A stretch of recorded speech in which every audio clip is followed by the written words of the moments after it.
Okay, we can start. All right then.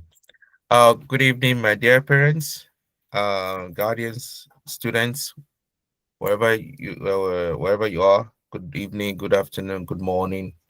My name is Good Akin evening. Adebayo Adedeji. Good evening. I'm a teacher in the UK. I've been a teacher for the past 16 years.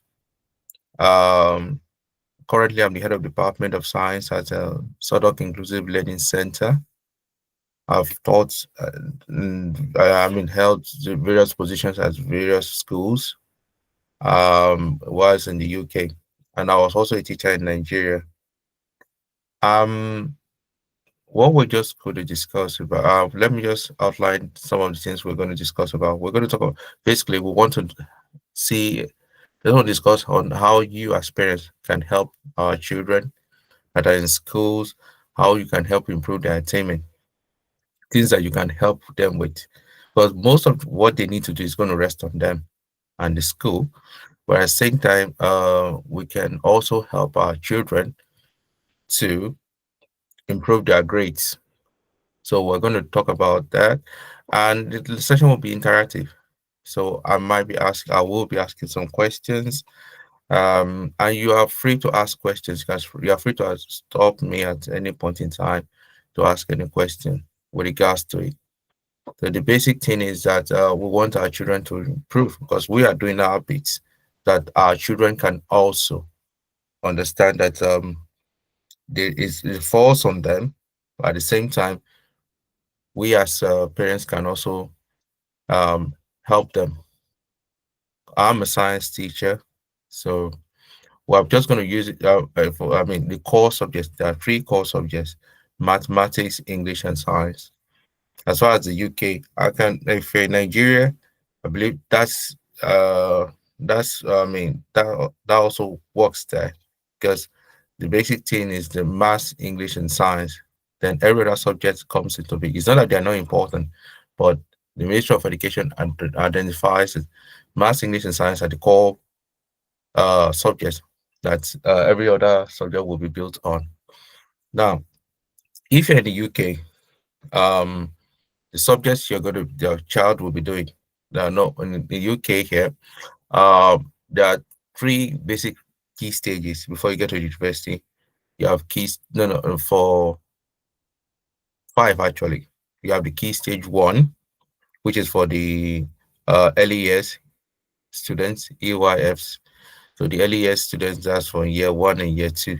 Key stage two starts from year three to year six. I don't know what they call it in Nigeria now. It's been a while. Last year I left. I stopped teaching in Nigeria 2002, so it's been a while. But this is free. I'm going to use the UK version. I'm going to use the old Nigerian version. What you use. So key stage one is year primary one and primary two, the early years. Key stage two is their year three to year six. So primary three to primary six in Nigeria. Now, key stage three is year seven to year nine, and key stage four is year 10 to year 11. That's SS2 to SS3, Nigerian version. Year 7 to year 9 is GSS1, GSS2, GSS3. Now, key stage, okay, this is where this is where there is divergence, because in the UK, when your child finishes, when they finish their GCSE, they're moving on to the A levels. We don't have A levels. I believe we have GCSE, right? Sit down for your JAM, Joint Admission and Matriculation Board exams, and you go to the university. In the UK, they have to spend 2 extra years in the A levels. They're from there in the year 13. They apply to universities, and whoever they have different routes. It's either they go to universities or they do apprenticeships, depending on what the child wants to do. In between that secondary school, there's a sixth form or college. The sixth form, they have 2 years, they're year 12, year 13. They are going to basically more of academic work. It's more academic. Then when you talk about college, college is also academic, but a lot of the courses they also do is vocational. Sixth form. So they are two separate entities. They are still uh, early, post 16, but the A levels, they are more of the academic side. That whilst the post 16, the colleges, they are more focused also on the vocational side. A lot of heavy content there. And A levels, you can only go there at a certain age. So from 16 to 18. For college, you can go there as at any age. So they have uh, now. How can we help our children? Before I start talking about it, I want parents to please. It's an interactive session. I just want you to ask. So the first thing we just want to we're going to discuss this with ourselves. Is a yes or a no. There are three questions there. The first one is a yes or a no question. It says that how let's just say, how is your child performing in school? That's actually, it's not a yes or no. Sorry about that. How is your child performing in school? Let's be very, very honest now. You just let's just say on a scale of 1 to 10, in I mean, from what you've done, from what you've seen your child doing, not they've reached, they're going to come back next term, next week. They just down now on their half term. How do you think your children are doing at this point in time? On the scale of 1 to 10, just put a number. Just put a number there on the chat box that you've seen your children, they've gone to school, they've gotten their grades so far, so good. How do you think your children are doing? Just give a number. Let's be very honest. So you can put your answer in the chat box there. There's no, you can put your answer in the chat box. Just rate them 1 to 10. What do you think from your art, from what you've seen so far? Do you think one being the lowest, 10 being the highest? So how do you think your children or your ward or anybody close to you who are in schools at this point, how do you think they're performing? So I'm giving people 1 minute. I can say currently mine is 6. My youngest is 6 from the month. This is the one I'm worried about. So I can say, well, going knowing that their abilities, I'll say mine. My son is on the 6th at this point in time, as far as I'm concerned, because I believe his ability is more than what I'm saying at this point in time. Now, no, the thing is that please don't let us be passive audience. Please don't let us be a passive audience. I'll be asking some questions with respect, with due respect. Nobody is here to rub it on anybody's face, whether your child is good, 5, good. Somebody says a 5. So, so we just like want to be helpful. Now, I mean, if your child is a 10, fantastic. So the second question, we just skip that one and we'll say what is stopping him or her from getting better. If you feel your child is not doing that well, there could be a lot of things that are going on. So I'm going to look at that question. Now, when it says something stopping your child, any child from getting performing better, a lot of factors can be. It could be factors he or she cannot control, but there are some factors he or she could control with the help of the parents. For example, if the let's say look at some factors that can affect, I mean, some factors he or she cannot control. Let's look at the school. And that is why I always beg parents when you are new to, especially when you're in a country like the UK, there are some things that, well, a lot of people don't know. If you're going to put your child in a school, at times you may not have any control over it, but it's very good to look at type of schools. It's not all good. There are some schools that are not very good. And the way you know the schools are not that very good, it's not because the teachers are not good. There are some things that I mean, there's a rating, there's a way they are rated. It's called the Ofsted rating. The Ofsted ratings, we have uh there are three things they do now. Initially they used to have four grades, but that is just 3 grades. It's either requires improvement, outstanding, or good. If it's an outstanding school, that means the school has everything going for them. The children are learning, The behavior is at the barest minimum. Behavior issues are very low behavior issues. Even if there are behavior issues, what they do is that they have the teachers are on point. Everybody knows what they are doing. If it's good, just that school means if that school is graded as good, that means that the school is ticking most of the boxes, but there are still some areas for improvement. That's good. Most schools fall within that good range. Some schools fall into our outstanding range. And if the school is, the grading is requires improvement as RI, that is a red flag. That means there are so many things not going right in that school, and the there are so many things not going right in that school, and the Ofsted, the inspectors are not very happy about it. It could be safeguarding, it could be teaching and learning. If they come to your lessons, it's the worst day for a teacher. They come to your lessons, they're going to spend 20 minutes. All the things you've been doing for years, 20 minutes, somebody will just come in and like, oh, I'm not happy with this. And normally, when they come to schools, what they normally do is they just observe your lessons, check their books, then call one of the students, ask them questions. Okay, what do you understand? What do you, this is a lesson. Do you understand the lesson? What was the topic about? Have you done a previous lesson? How can you link it to the previous lesson? So that's a nightmare. And they can just pick a random student. And if they pick a student that is, that student is not going to be, it's not the ideal student, then it could be so it can be those 2 or 3 days are going to be in your school is very nerve-wracking for any teacher.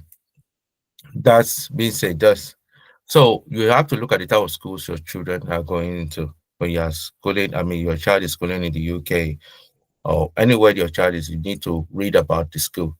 Because at times some schools might not have what it takes to help a child. I'll come to that now.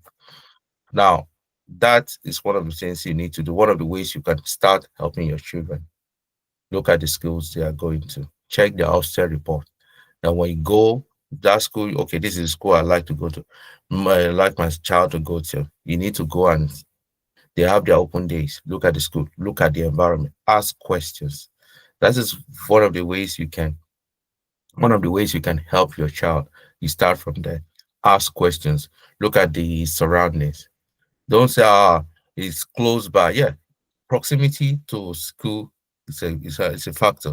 But at the same time, if the school close to you is not, you see that it requires improvement, and you know the type of child you have, you might be looking a bit, maybe a bit further, not too far.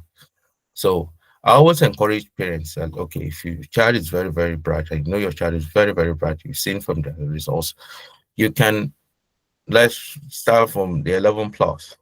Apply for grammar schools. Yeah, grammar schools are very, very. I taught in a grammar school for close to 8 years. So at least academic wise, they are top notch. And there's also some other schools. I'm not saying that other schools are not as good. Please don't get me wrong. It just at times, if you know your child is bright, why not let your child sit down for the 11 plus. Now, this is one of the ways. Then, because there are schools that might not be, if a child has SCN issues, that's another thing I want to raise. There's some things that are not in the child's, they don't have control over. If it's a neurodivergent child, any form of SCN issues, SCN means special education needs. If it's a child that has special education needs, now it is incumbent, it is good you ask the school. They should have someone that will be helping your child because the principal in one of the schools school principles is that every child matters and every school preaches inclusivity. So you need to ask the school what provisions do they have for your child in that school. Are they going to assign a TA? They must assign a TA to that child if that child has SCN needs. And it's good for us to be very open. I was in one platform one day, and this lady was online, and she was telling parents, if your child is, they say your child has SCN need, don't agree with them, don't do this, don't do that. Your child, when they get to the sixth form, they will put them in college. They will not put them in. And I had to call the woman. I said, listen, I have two of my students, my best students, they are both autistic, and I teach them A-level biology. One of them got into uh which university there? Queen Mary's, and the other one, I think that one got into the University of Newcastle or so. Yeah. And these two kids were autistic kids. So, and but that did not stop them. So I don't know. Please, if your child, if you know there's a special needs, let the school be aware of it. The reason why you let the school be aware of it so that they can provide the necessary assistance. Because if the school is aware, they will find out anyway, eventually. But it would be nicer if the school, because some students, they fall through the cracks. I know a child that went through primary school and he got into the secondary school. The boy couldn't read. I swear to God, the boy could not read, and he went through primary school. So we had to provide, and the school did not put anything on the report about him. The primary school did not put anything on SCN issue. And this is not a, so the boy was struggling. So, and we had to now devise a different paperwork for him to be doing. When other people are writing exams that they had to get a TA that will be reading it for him, because boy was severely, his own dyslexia was severe.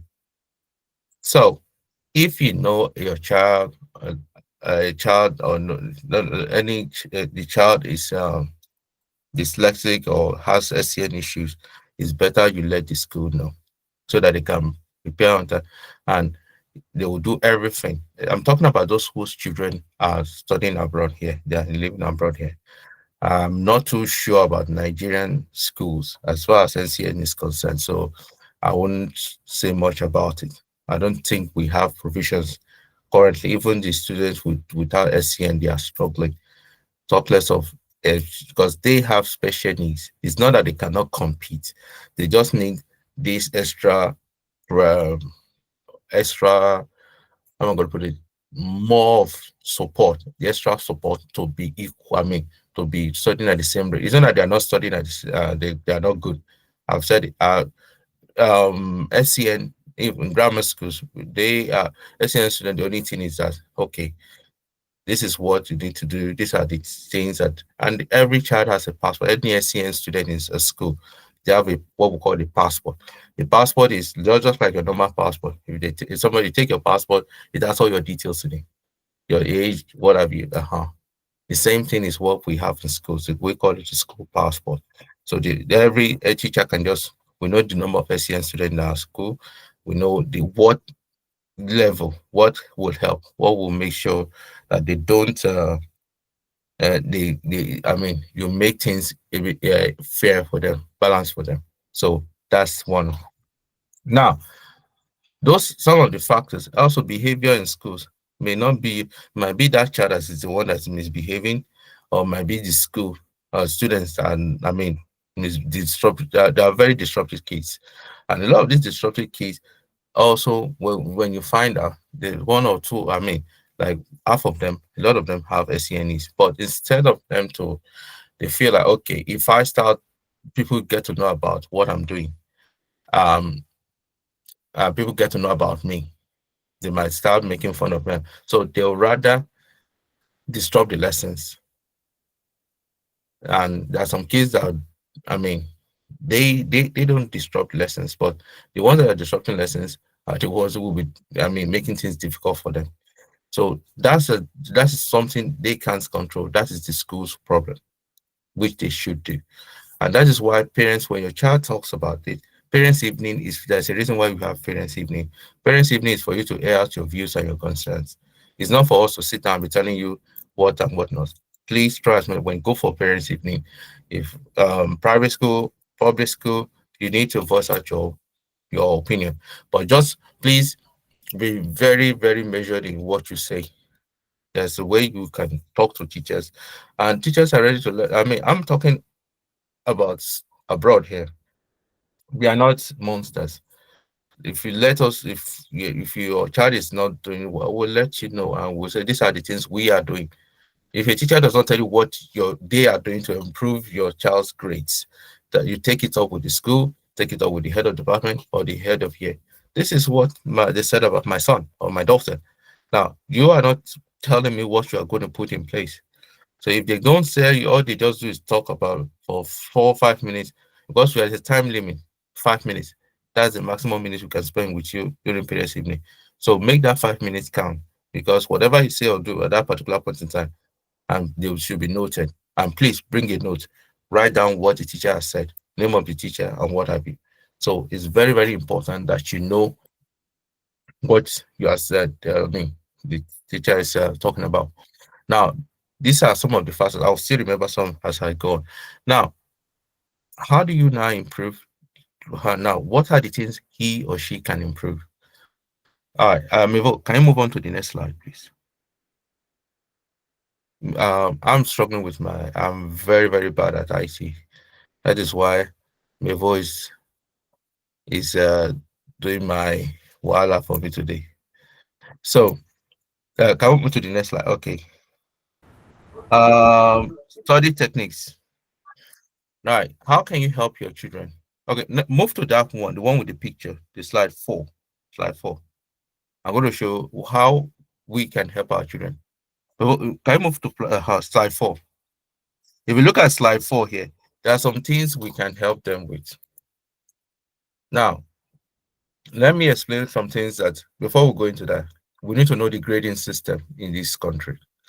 They use numbers 1 to 9. Now, 1 means 1 to 3, that's a fail. If a child is getting 1 to 3, 1, 2, or 3, that's a fail. So there's nothing to pass. Their pass rate, that is equivalent of a C, starts with 4. Starts from 4. Yeah, 4, 5. Those are C's, like C4, C5, Nigerian equivalent. Now, when they get grade 6, now they are talking more, because grade 6 means it's a B. Grade 7 is an A, the lowest form of A. Grade 8 is A star. Then grade 9, that's the top grade, which is A. That's the topmost grade, grade 9.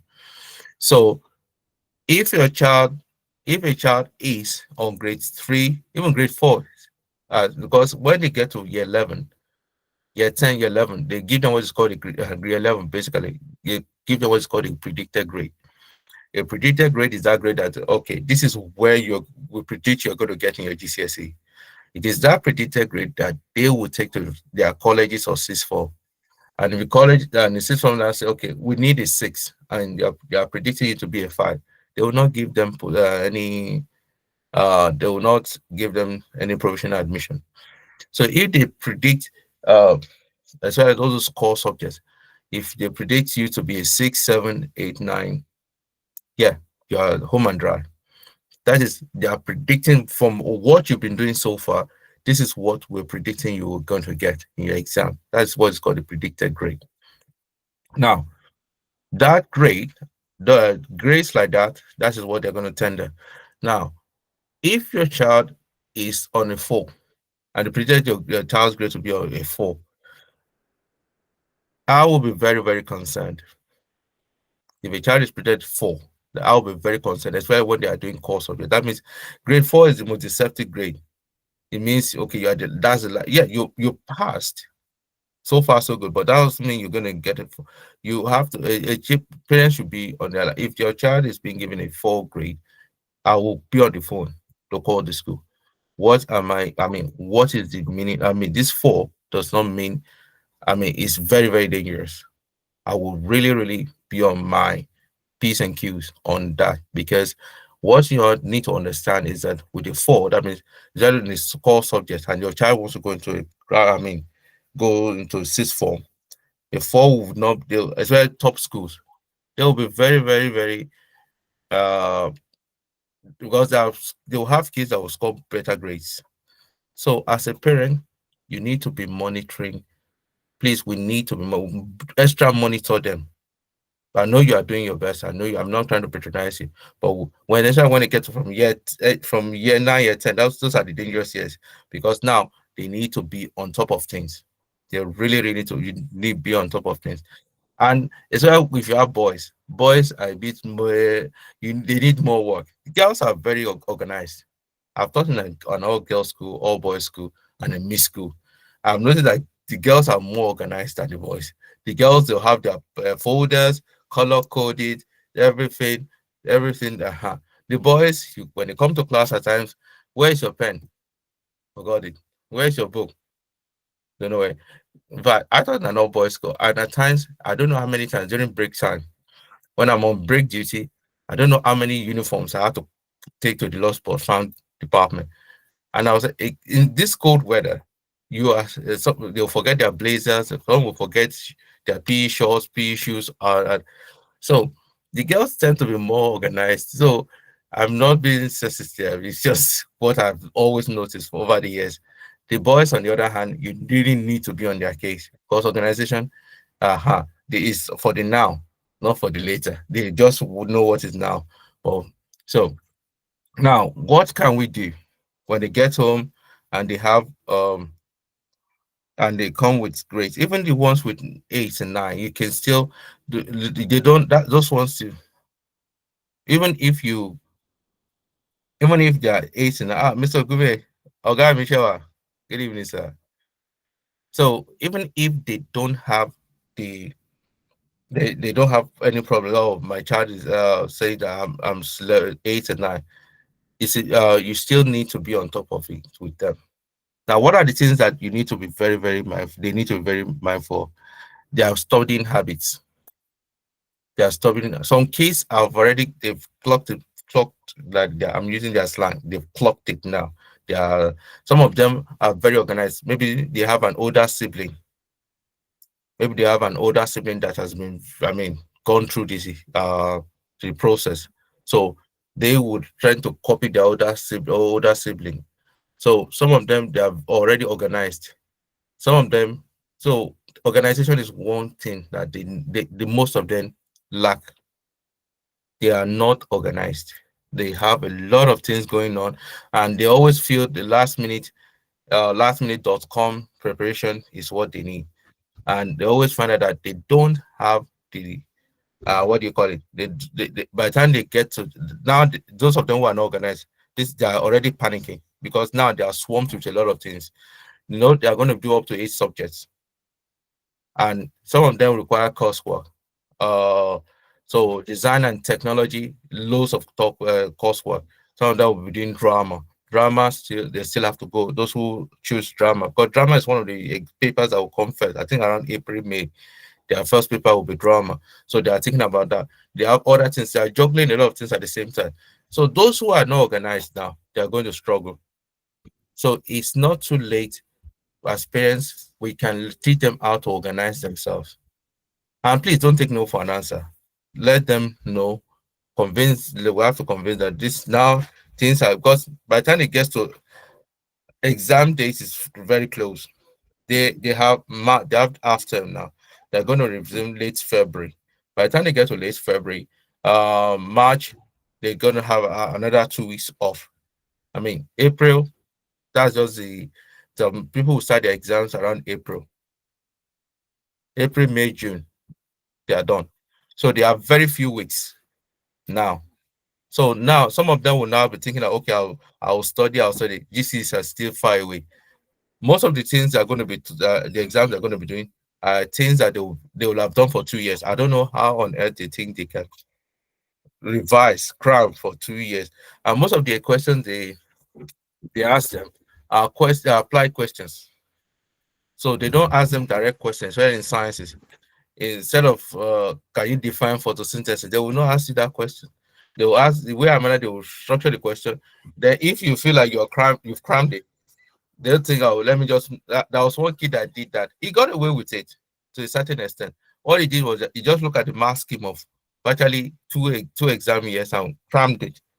And I told the other student, you came to come and give a speech to the younger ones. I said, don't come and convince them. Because you were lucky with it doesn't mean every other person will be lucky with it. So Please teach them how to organize themselves.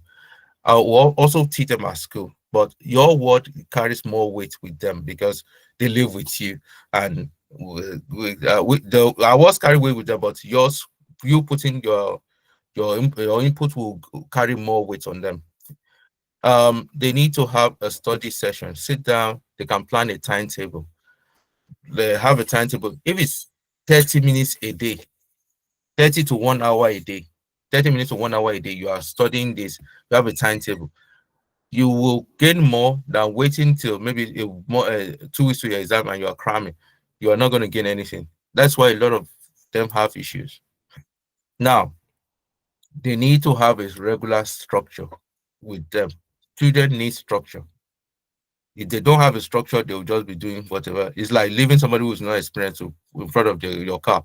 They'll just be driving it wherever they want to drive it to if there's no driving instructor.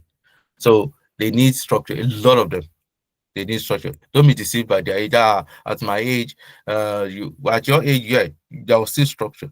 They don't have that much of a structure because there are so many distractions as well.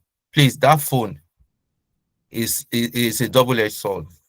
Phones, games, uh, or yes, phone games, social media. Those three things are too much of a they place too much of a burden on their brain because by the time they are on that phone, they spend way too much time. Even adults, they spend way too much time on their phones. The phones they have, if it gets to a certain stage, you might have to take drastic situations, because drastic situations at times will require drastic solutions. Because at times the phones they get too distracted with it. We take the phones off them. I'm always very annoyed with the year 11 students. You have exams and you're on the phone. Yeah, what purpose, unless you're on the phone doing your exam, looking at questions, answering questions. I find it very hard for you to be on the phone doing social media when every other person you should be preparing yourself for exams. I don't mind. At times, whilst they're at school, we allow them to use the phone. Oh, sir, can I check the mass scheme? Can I do this, do that? I say, yes, fantastic. You can do that. You can check the masking, do everything you can do with that. But when it goes beyond that, they take it off them. They are given that liberty. Right. So that is that about that. Phones, computers. When they're on the computer, the games, especially with the boys, they they need to be monitored. As well, when it's exam time, is you can always this is the caveat you give them. When you finish your exams, you're going to finish your exam May, June, July. You have about 6 to 7 weeks to yourself. 6 to 7 weeks to yourself to go about doing whatever you want to do. I always said so. You need to be very, very astute with them when you are dealing with what they are doing. You need to know what by now their grades and all this other stuff should be paramount. Any other thing for now, sit them down. You know how to talk to your children. Sit them down. I've been through this 3 times. I just sit them down, listen very carefully. This is your life, not my life. Whatever you do now, from there on, and is going to be because if the GCR is going to be on you. So I'm here. I'm doing everything possible. It's called emotional blackmail. Play it if you need be. I'm here. I'm here for you. I'm providing everything for you to make sure that you go move on to the next level in your life. It's your life, not my life. So play it well with them because this case they have a way of don't be too we don't have to be too harsh with them. Don't have to be too harsh with them. We just have to know how to play diplomatic with them. Now, those whose children are on top grades, don't let them relax. They need so how would you help them? One of the ways you can help them, another way you can help them is to make sure there are so many websites. I will give Mabel some of the websites they can go to. We have Snap Revise, we have Cognito. Now, life has been made easy for this kids in the sense that they can go on YouTube. They have so many. There are so many teachers online. Yeah. So there are so many teachers online that, I mean, for each topic, all they just need to do is go on YouTube. They go on YouTube and they go, just type the topic. They can have teachers from Nigeria, teachers from the UK, teachers from India. There are so many of the American teachers. There are some topic, there are some I mean, some subjects that are universal. H2, I'm a science teacher. Whatever I teach in science online is virtually the same thing somebody from India. The only difference is that maybe there was the accent or the language they're going to use. Water is always going to be H2O, but they can't teach. Maths is always going to be you add, subtract, multiply, or divide. I have a mathematician here, so I might know that, sir. So maths, so multiply, divide, find the square root, cube root. So it's universal. There's some so if you are not doing, I mean, if that is not doing what you want, you are not seeing any improvement. There are different online tutorials that you can go to. They can register them to, and there are some tutorials that have centers. So you can also register them there. Let them learn. I mean, let them. I mean, to improve their grades. The bottom line is their grades need to improve. There are so many kids. The last breakdown of results. The top 8 students, I think Black and Caribbean students got were the top 8 were number 5. That means there are other people right above. Number 1, surprise, surprise, it was the Chinese students that came to meet us here in the UK here. The Chinese students are number 1. They had the greatest attainment, followed by the Pakistani students. I think the Bangladeshi. There's one more before we number 4. I don't remember number 4, but Africans who are number 5. So that's to tell you that they are really, really working on their case. So we need also to work on that case. Mabel, can you move on to the next page?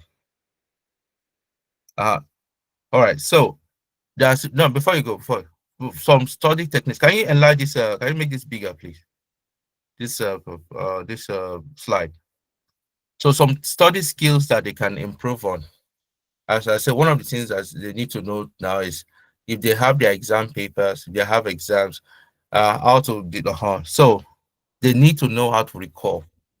Recall means that if I have a class, okay, those you can do it with them in maths, just jokingly, junior or junior, hey, this is my tax return. Can you tell me how much I've gained or lost? You understand me? Can you tell me this and that? You're helping them with recall. Yeah, recall means what have you learned?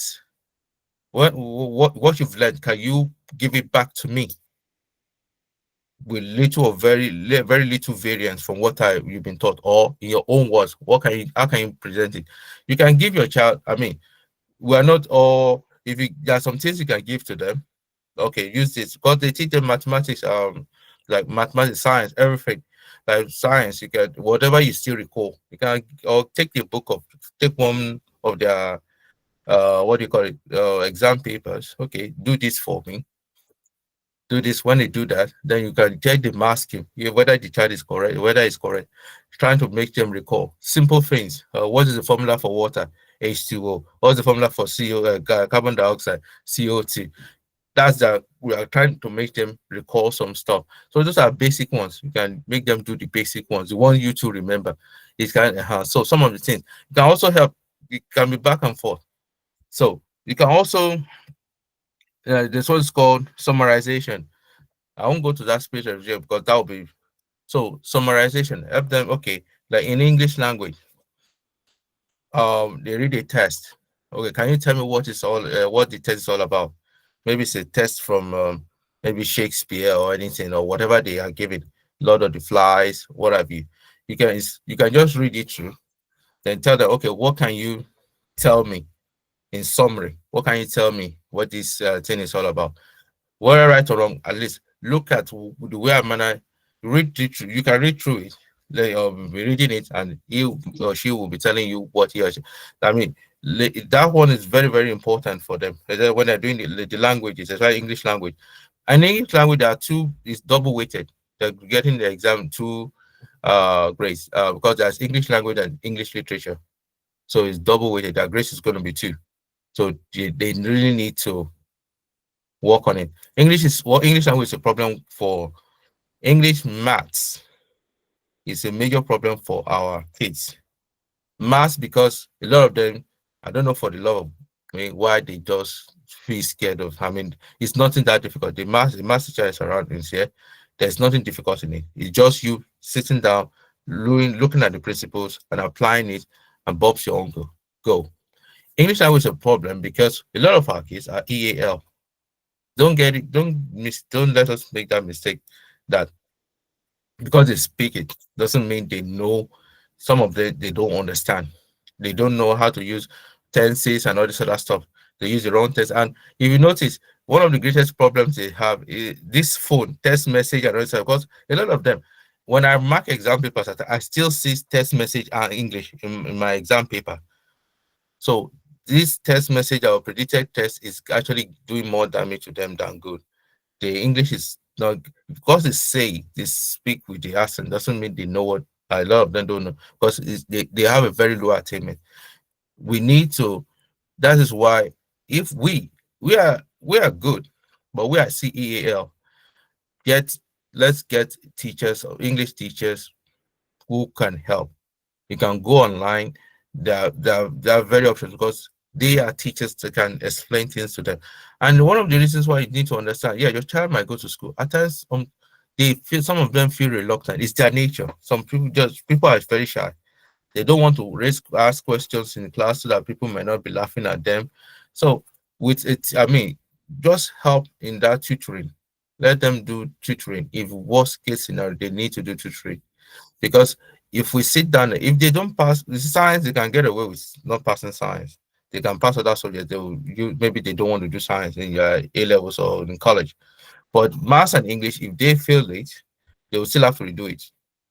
You can't move on. You can be in the college at sometimes sixth form, but you still have to with the subject. They'll still have to rewrite the exam paper to do the exams. So they need to let them pass the exam once and for all. Because by the time they move on to sixth form or the college, there are so many work. I mean, so the amount of work they'll be facing will be much more than what they are doing in secondary school. Because now, sixth form, when they get to sixth form, is very more independence. My sixth formers, I can't teach them the way I teach my year 11. Because sixth formers, they are going to the university. So I'll just give them a task, teach them the basic thing that they need to know, most things that they need to know. Yeah, move on, go and do this task, go and do this task, because they are more independent. So if you are carrying that load to sixth form or to your college, you are going to struggle. So it's good that wherever they are now, they are not in sixth form at this point in time. It's good we have a structure for them, because a lot of them don't they are not organized. That's the honest truth. They are not organized. Very, especially when we are dealing with our own children. There are other things that are organized at. They're very organized at. But when it comes to, because they have this notion, a lot of them have this notion every year.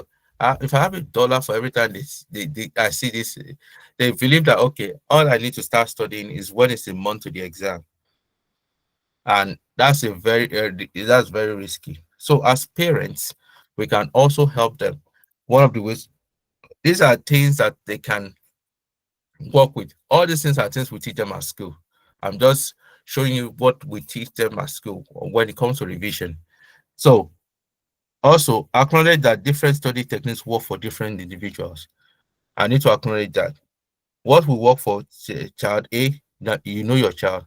I've said some kids may have SCN needs. So there's a way and manner you can, and everything has been made easy for you. Just go on YouTube, go on Google it, go on GPT. Yeah, you can produce an exam question. Just go on chat GPT. Okay, my child is struggling in this topic. Tell me the topic you are struggling. Then produce a question and answer. Yeah, and it will give it to you. You can use it to revise. There are so many, so you can use that.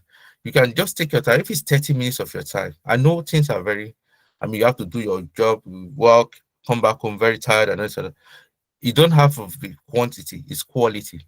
If it's 2 days out of the 7 days you have for them, make it count. That those 2 days you sit with them with on it will carry more weight because when they see, at least you know that they have a structure. They are seeing that's part of structure. See you seeing them. I know my dad's going to be at home at this time, Wednesday and Thursday. So you've already brought that structure into their head. Okay, you've already done one thing or the other. Your presence will really, really count. Really count when you are with what you are doing with them. There's no, there's no easy fix. The first thing is to acknowledge the fact that okay, you know your child, you know the children you are dealing with your child, you know what best suits him. What suits my child will might not suit your child, and vice versa. So you need to know your child, and you need to give them that environment. That please, I'm begging you, my dear parents, stop comparing them to the previous person or the previous person behind them. That destroys their morale. If their older brother or older sister elder brother or sister has done fantastic. I mean, done got nines on all the papers, and he or she is not getting the nines. Please keep it to your mind. Keep it in your mind. Please don't stop comparing. Stop saying it to them because this kids it kills their morale. They may not show it in front of you, but when they come to school, they come and cry, and that adds additional pressure in their head. Every child is different because this one. But what you can do as a parent is to encourage them. Encourage them to at this point in time because this is time they become vulnerable because now everything will be now some of them are already hyped up. You see some of them in the exam halls, they are crying. They I mean here in Nigeria where we come from, if you start crying nobody will care. When you are ready you go back to write your exam paper. There they have people who are we have to do counseling. So some of them we have to do so because when they talk, I'm talking from experience. I'm not talking from any. What it says that this is what my dad said, this is what my mom said, what my parents said, and this and that. It adds an additional pressure on me. I don't like the pressure, this and that. So please, nobody says you should not push them, but let's be very, very, very, very careful with it. What works with your even children, twins. I taught a class last year, twins. The one, let's say the Tai Kenny, the equivalent. The Tai is a genius. That one, straight nines. These are twins. The second one, um, and we know he's going to get 6.5, 6.5, something. That's his grade. But so the way I approach Tai when I teach Tai is quite different the way I would teach Candy. Because I know Tai will do this. I give Tai, I know this is the task I'm giving. Borderline A level stuff, I'll give it to him. Kennedy, because I want him to move to that 7 and 8, I'll give him the same thing, but in a more structured way, different structure to A, because they are not on the same. I can't give them the same paper. They might be the same topic, the same question, but the way it's going to be structured is going to be different. We are differentiating it. I'm moving Tai to Kennedy to Tai is already on 9, but I want him to stay in that 9. Kende is on 5, 6. I wanted to move to 7. So it's different. That's what me. I will start I will never compare them because everybody is wired differently. Tai may not be good in maths. Oh no, may not be good in English. Kende might be, I mean, might be Shakespeare for all I know. So children, we need to be very, very careful. What's matter? What's hurt? Encouragement is what they need now. Please encourage them. And yeah, you can discipline them. If the phone has to go. They can come to school and cry their head out. Nobody's going to bother themselves with that because that is what they need to do. So if there's any question you want to ask now, please, I'm free to question so that it will just don't be me droning if there's any question you want to ask, if anything you want to say, please, this let's just, let me just pause for 5 minutes. If there's any question, please. Any question, observation?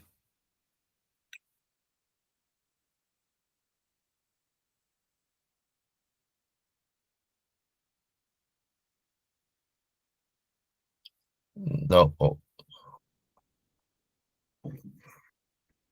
oh.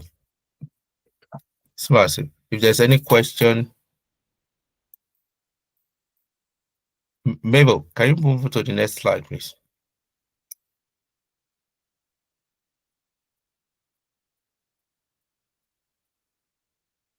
Right. So that we can live on time. So one of the things that we tell them, one of the things that we tell them to do is clarity. What exactly do they setting goals provides clarity on what you want to achieve? What do you want to achieve? These are the things we speak we tell your children at school. What is your game? What's your end game? What do you have? What do you want to achieve by the end of this year? And some of them will tell, please, if you know things these kids say to us, I've seen a girl that came to me and said, listen, I just want to go and work in Asda. I'm like, why? I'm not saying Asda is bad, but you could do way better. Oh, I don't know. I have this, I have that, I have this. And I said, no, you can still do better than this. I'm not saying Asda, we can go and work in Asda for, I mean, doing it since part time. But I can see you are very good in science, you're an 8 student. Why would you can be a doctor?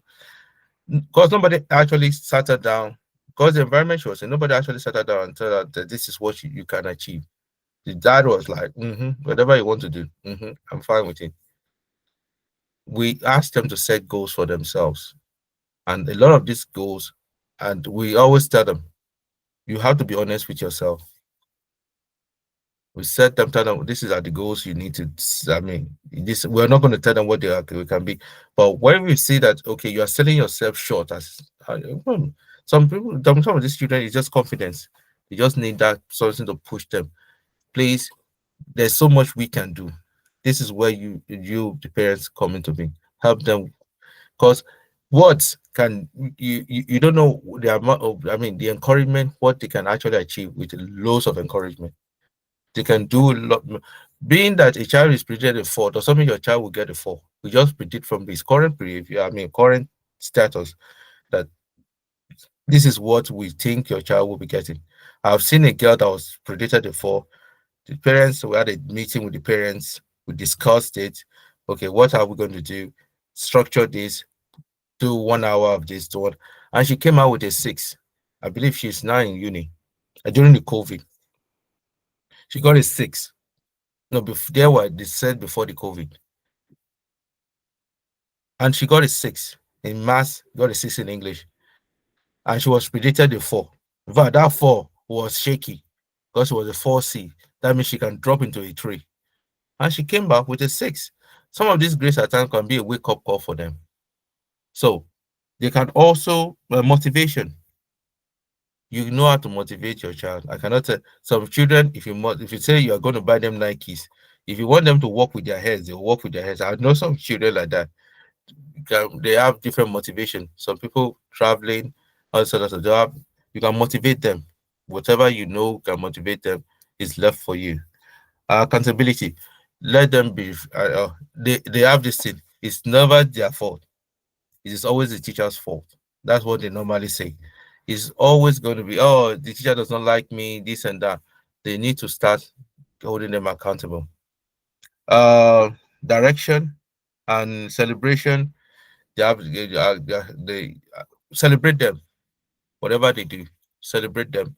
Even if they didn't do well in that exam, still tell them, okay, you've not, it's not that you're encouraging mediocrity. It's just that the way I would say if you beat a child with the left hand, right hand, you draw him to with left hand, draw him to you in the left with the left hand because you just want them to understand this is not happening, but still we can still work on it.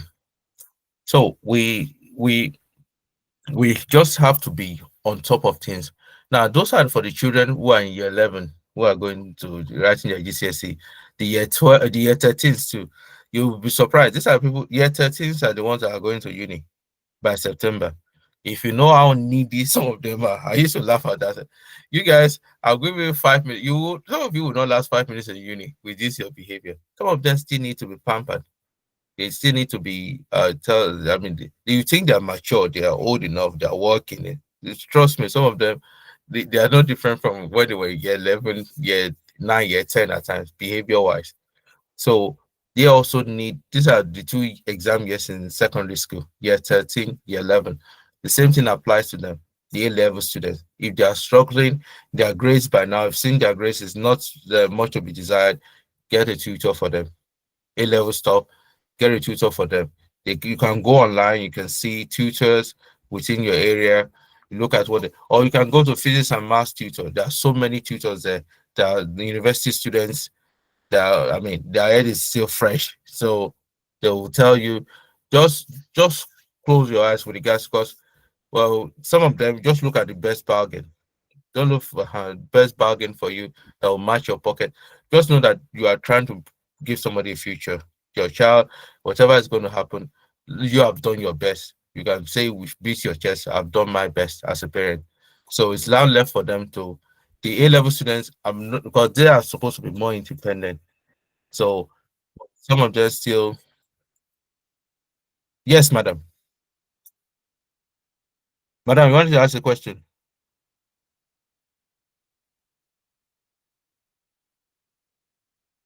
Miss Ahi. Miss Ahi, do you want to ask a question or contribution? Oh, sorry. Good evening, everyone. Can Good you hear evening. me? Yes, madam. Yeah, apologies. I was struggling to unmute myself. So I just wanted to ask a question based on personal experience. Okay. So I have a year 13 daughter. Um, when it comes to employing private tutors, I had an experience during the GCSE preparation. So this was for maths. I got a very experienced teacher, but she's a much older person. Now, I noticed there was friction, and then as an experienced teacher, she shared with me. I'm not a teacher myself. Let me just clarify. So she shared with me that, look, I think your daughter is struggling with me because she was not expecting somebody like me. She probably prefers, a younger person.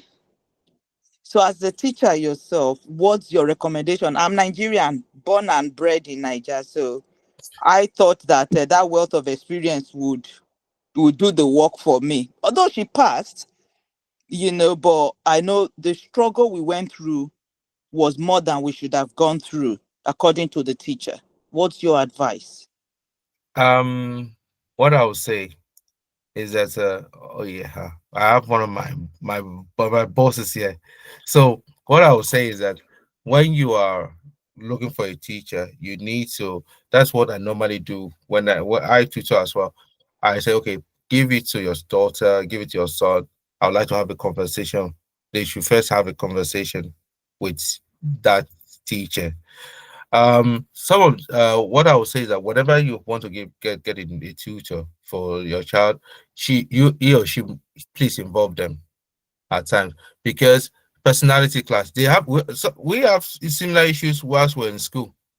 Well, teaching at school, because some students may not like a certain maybe the way I manage the person will talk. You understand me? They will look at Yes. it, okay, the tone of the language. Some people are very, very strict, and he or she might like, hang on, I'm paying. They have this thing in their head that my mom is paying you, so I can talk to you, I can do this and do that.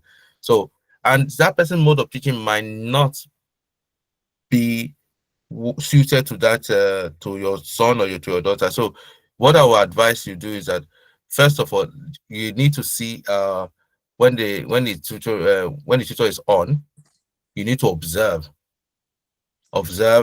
Let them see a first lesson. Let them look at what they need to do. Look at the dynamics, because at times they may not. People don't. At times people don't. Even at we adults, some people we don't work together. We may not have. They may personality clash, and the older teachers, they think somebody who's old. They have their own reasons. But the older teachers, they tend to be more strict. You understand me? So they will like, okay, this person I may not get away with this, I may not get away with that person. Or what the teacher might be teaching is something she might know. Something no he might be teaching something they know, or maybe the way they are being taught at school is quite different from the way the teacher is teaching them or was teaching her. So, Okay. at times it could be personality clash. You know, these children of this is, especially those of us who speak with accent, we have a problem with our children because the moment you open your mouth and they hear, oh, uncle, so they are put off by it. So they would like to have somebody. They may say, yeah, it's preference. If you have somebody who's younger, maybe that person, they believe that person knows more because that person's head is fresher. We do it with them as well. Well, I might bring like my year 11s, I'll bring the year 13. So I come and talk to them, come and have a discussion with them. We pair them up with some of the year 10, but those ones are closer to them in age. So they see those ones as being, oh, okay, they are more of my people than somebody who's older. You understand Okay. me? Okay. So but it's any next anybody just have your child there when you are having, because it's going to be your child. And please make sure that any tutor you get, make sure that they have their Oh DBS yes. certificate. Yes. Please make sure, and Yes. always be around the corner, especially when you have your child, because safeguarding issue can also be. So no student can sense things we can't sense. You understand me? So they may Yes. know. So it's very, very important. You listen and you observe as well. That's the best I can. Mr. Gumbi, want to chip in, sir? He is also, we are both tutors. He's been here. Mr. Gumbi, you want to say something, sir? It's not there. IBO, IBO. Okay, sorry, IBO gun, Mr. IBO gun. You want to say something? Yes, please. I have a question. Yes, madam. I'm not sure, and I don't think the flyer specified that this was for students that were, going to be doing GCSE or O level, sorry, A level. So I just joined in. So my oldest is in year 9. Okay, So I still have a bit of time. So I just wanted to know what I can do to get to, or processes and systems that I can put in place to be ready for such a time so that it's much easier when I get to that point. And I okay. also have a year 3 child as well. So it would be also interesting to know what structure I can put in place now. Okay, okay. Let me start with the year 9, because year 9, you see, the thing now is that schools are not, they don't have a uniform system. You don't have a uniform system. Some schools start their GCSE preparation from year 9. A lot of schools, in my school, they start their GCSE preparation from year 9. So by the time they get to year 11, they've already finished the content. So year 9 now, I believe this is in year 9. That means this month or next month they've done their options week. Have they done their options We'll be doing that in March, early in March? March. So Yes. the options is where they choose the subjects they're going to do for their GCSE en route to their A levels. So the options, basically, they are math, English, and science. Those ones are non-negotiable. They will have to do it. Then they have to do the other subjects. Um, the structure starts the same structure. Please, every grade is getting, please be monitoring his grades, whatever he's getting now, because in a way, it's going to affect him or her. Him is him, right? It's going to affect him when they are going to do some subjects. Like if your child is very, very good in maths and science, they are the ones that are, they will put them in triple science. Triple science means the maths, the physics, chemistry, biology, he or she will get a separate grade for it. The less what do you call it, the less able as regards to the next level is what's called combined science. I'm talking from science now. Combined science means they're still going to do physics, chemistry, biology, but they're going to add all the grades together and give him one grade for both paper 1 and paper 2. So, and also if the grades are not good and they can see a pattern, then they might put him into foundation. They have two papers, whether combined of triple. They call it foundation paper. Foundation paper means he cannot access higher paper like the rest of his classmates. He's going to do the highest he's going to get will be a C. Now, if he's going to apply for a sixth form, that is going to be they need a B, so that will be a problem. So starting year 9, some schools they do what's called 3-year GCSE, some schools they do 2-year GCSE. Ask your, even no matter what, start the same preparation with them. If it's tutorials, let him go for tutorials. Let him be ahead, because with that he will be better suited for such for GCSE, because most of the things year 9 and year 10, 75% of their GCSE is covered already. All they're going to be doing in year 11 is just between the September and December, they will have finished the curriculum, or even up to January. All they will be doing is just revision. So he has started GCSE already, preparation already. It's just making sure that he or she has a structure.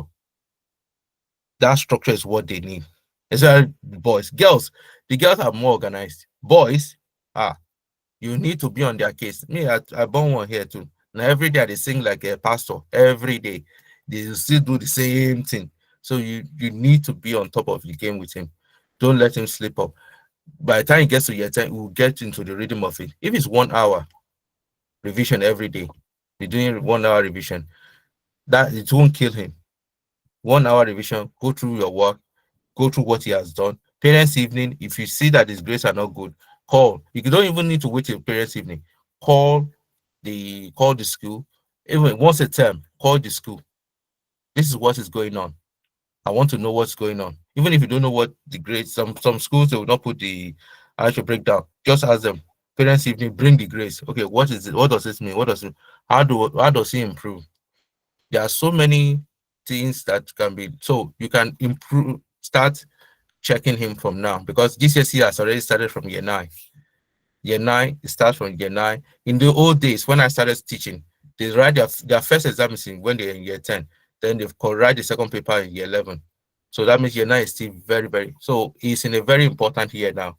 Year 7, year 8, those ones are for us to know how far. But from year 9, GCSE starts. So the same thing, just put him on what do you call structure. If it's once a day, 1 hour for every one topic, this topic, this topic. When it gets into the rhythm, the ones that are doing that are the ones we see that they do better than the ones that are just waiting for the. Oh, Thank you very much. so Mr. that One Edeji. of the biggest problems that, that Hello, Mr. Edeji. yes, sir. Yeah, sorry I couldn't unmute that time. Um, Thank you so much for all you are doing, for what you've said. I just wanted to chip in when it comes to Before, that before you revision talk, thing. let me introduce this man. That's Mr. Gubi. He is former head of maths. He's a colleague. He has a training tutorial center. Um, he's a seasoned administrator as well. So, okay, we can continue, sir. Thank you, sir. In terms of revision, I just wanted to chip in. Everything you said is correct, to be fair. But I want contention exam lower in the year 11 and the year 13. Because that was a session I had with them on Sunday on my TikTok session. Some of them still claim they don't know how to revise. And for those that have been revising, they want a more structured way of revising. So what I did was I did a step-by-step guide, which is step 1, set clear goals when it comes to revision. Set clear goals for what you're doing all of this half term. Now, before you start, kilo feshe, what are the subjects you want to revise? What are the topics you want to revise? And Kishiruwa Ogiriwa is not just, I have all these subjects, you will break down if you go for everything. Pick the subjects that you struggle with the most. The ones you're very good with, leave them for later. Pick those ones you struggle with the most. Over the topics, no, I believe most people here are Yoruba. I'll be flowing between Yoruba Yeah. and English. You don't mind. No, we have No, I'm not Yoruba, so please. Okay, you see sorry. Okay, I'll we make have it English then. we have, I'll make it.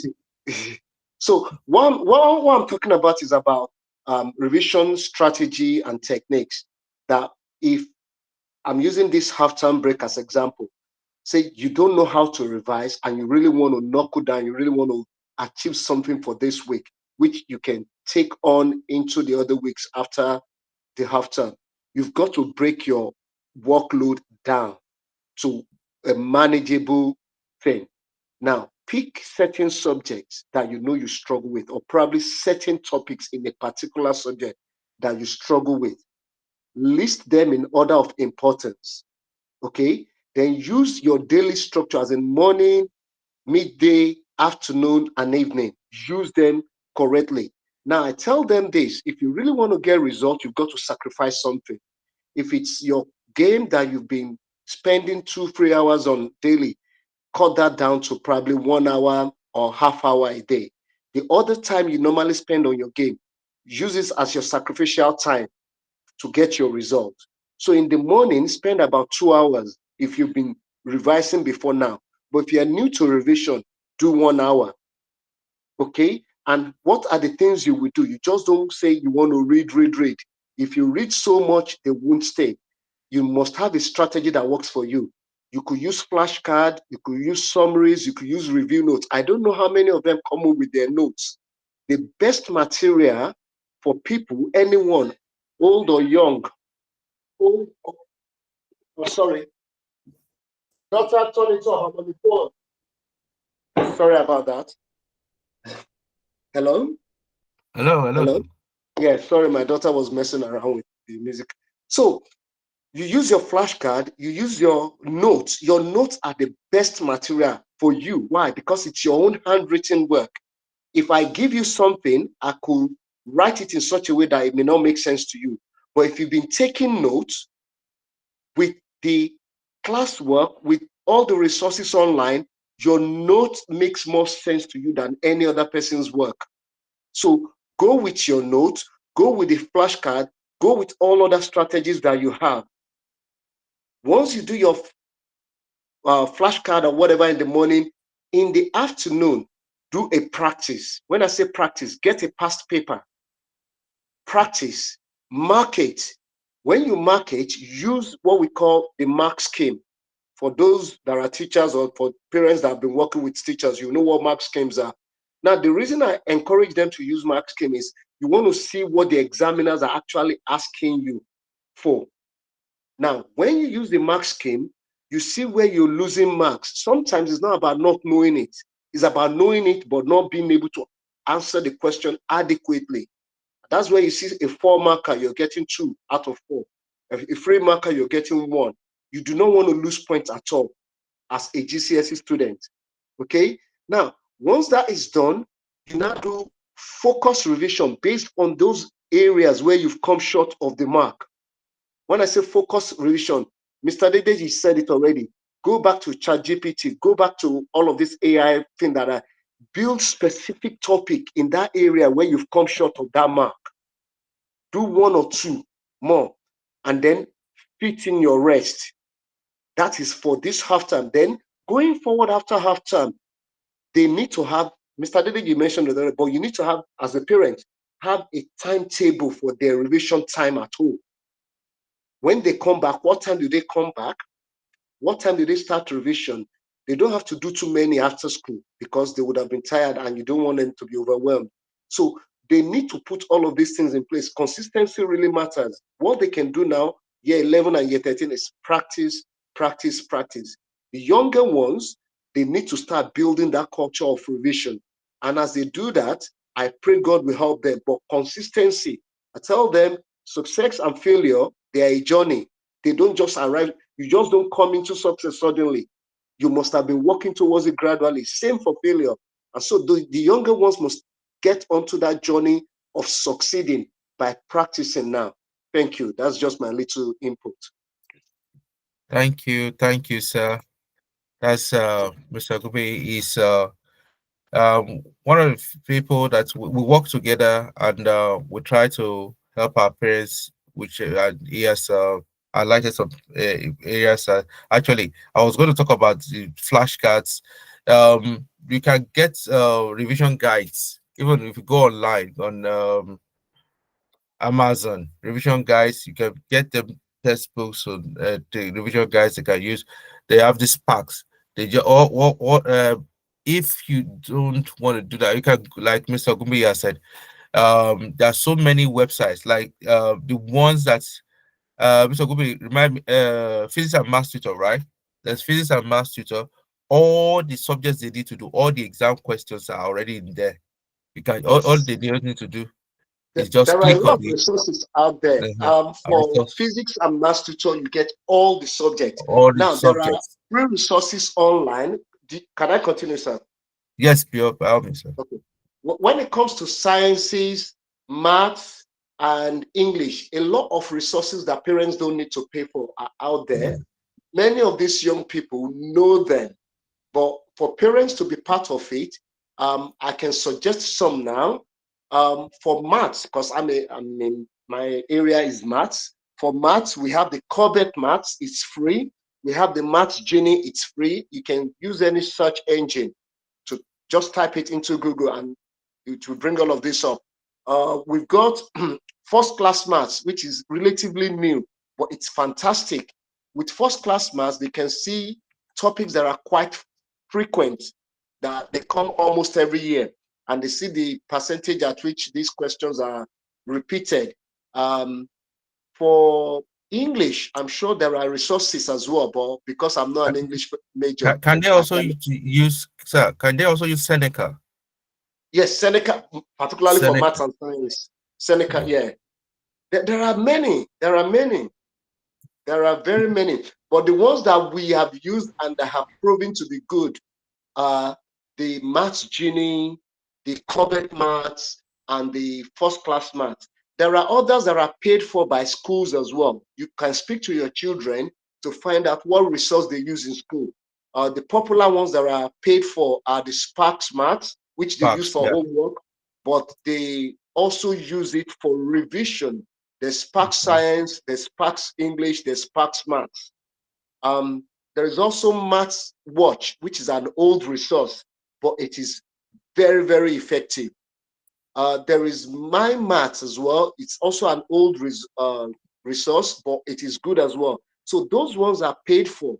Many of these young people have got their login details. As parents that are engaged with schools, many of you may know of these resources, but just let them know that you're watching them doing. You as well can get the login details and make it a committed time to sit with your child and say, this evening we're going on your maths watch together. This evening we're going on your Sparks English together. As long as you have the login, they cannot lie to you that mom, I've done it. You say, no, if you've done it, I will see it. If you haven't done it, I'll see it because you have the login. So Mr. Dideji said you've got to be engaged with the school. If you're engaged with the school, you will help your child say 60% of the way. Normally, I tell them for them to get over the line, everything that we give them, teachers, parents, supporters, is just one third. What gets them over the line is their own personal effort, which is the 67%. But within us as parents, we know we should give more. That giving more is the engagement, not just by buying them all these trainers and phones and everything. Be engaged with their academic journey. Thank you. Thank you very much, sir. Thank you very much, sir. Really appreciate you, sir. So, in a nutshell, I've typed some of the sites you can go to. You have more than enough, and also, you can also log in. There's one website we also have where it's called TES. It's vote for teachers and parents and students. You can go there. There are some resources you can get for free. Just type in and log in. It's for free. It's TES, so you can see resources. I mean, they are spoiled for choice. They are really, really spoiled for choice with regards to their revision and what have you. For madam, you were talking about your year three child now. Miss, you asked for year 9, year 3. I think this would be a very good time for you to register him or her for 11 plus. Yes, yes, you're 11 correct. plus. So this will be a very good time because I'm just speaking from experience. All my kids are in grammar schools.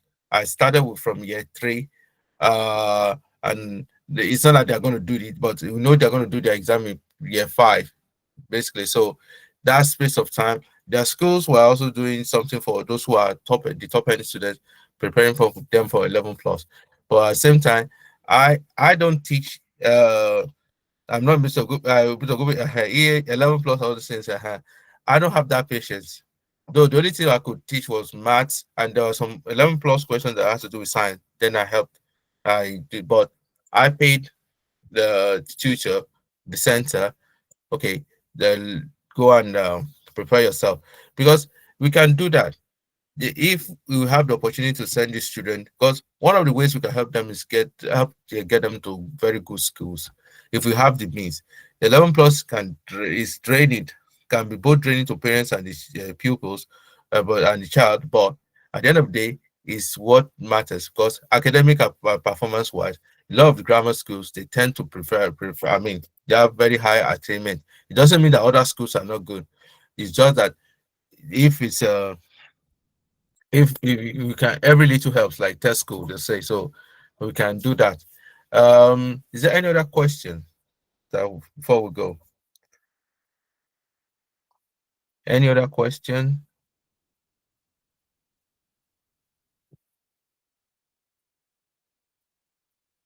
Okay, so in a nutshell, so as parents we just need to be on top of the game.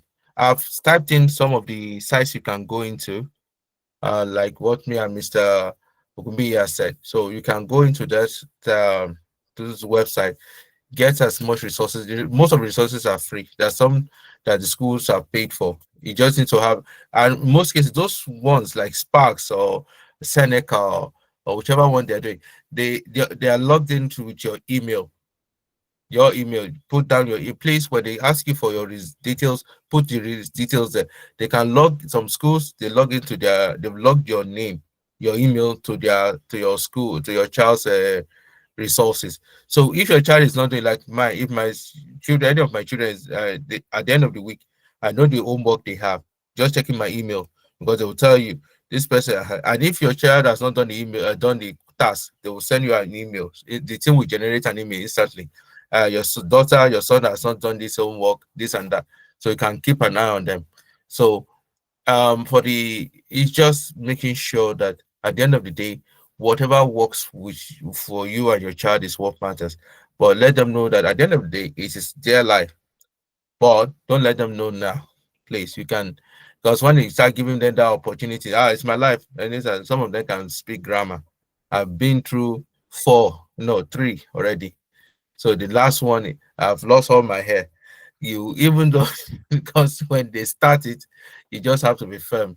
Because at the end of the day, they will now look at what my dad, what my mom has been saying. It's not that she doesn't want they will say a lot of things. Yes, they need to know that it's an exam. You only have a chance to do this exam and do it well.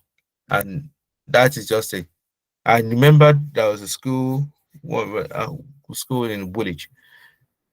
All the Chinese students that I taught that day in the year 10, they put in for their exam in year 10 and they all got nines. And I was talking to all my Alpha now.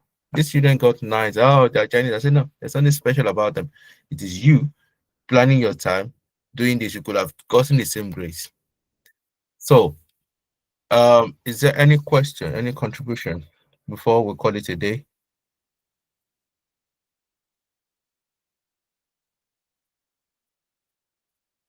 Okay. So, Mabel, is there anything you want to add?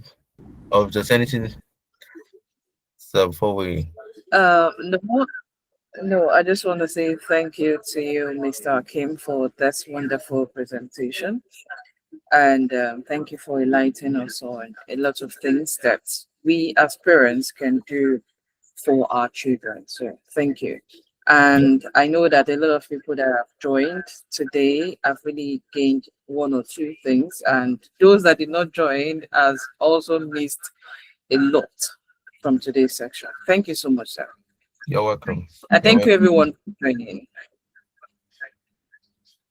Thank you very much.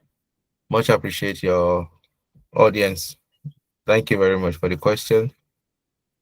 So if there's any question you want to ask me, you can forward it to Mabel. I'll get in touch and we'll talk about it. Where can we find your contact details?